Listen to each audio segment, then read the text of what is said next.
मेरे माऊली की मूरत मुझे दिखाई देती है तो अपने आप मेरी आंख भर आती है। अरे उसने दिया है मुझे इस कदर कि उसके हाथ उठाने से पहले मेरी झोली भर जाती। उसके हाथ उठाने से पहले मेरी झोली भर जाती है।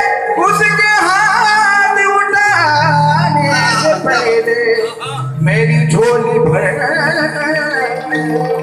जाती है। अभी आखिरी शेर पढ़ना चाहूंगा मैं, आखिरी, और उसमें बहुत सच्चाई है। आप कारण गुरु जी, आप गौर से सुनो कि अमीरों के घर पे तो फकीर अक्सर आते हैं।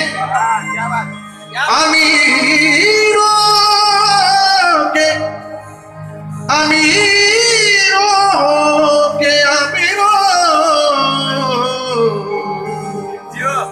अमीरों के घर पे तो फकीर अक्सर आते हैं और अपनी अपनी झोली भर के चले जाते हैं।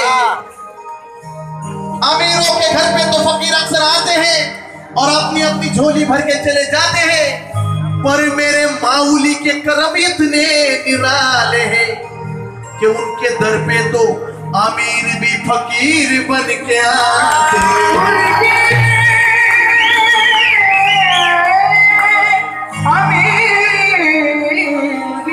फकीर बन के आते। हसता हसता धरी हाताला भरतीच करीतो गथाता, आणि भरतीच करीतो गथाता पायी नंदाचा मडकच फोडलंय तरी तुझं सांगलंय काय करू पोराला। मडकच फोडलंय तरी तुझं सांगलंय काय करू पोराला। मडकच फोडलंय तरी तुझं सांगलंय काय करू पोराला, पोराला, पोराला।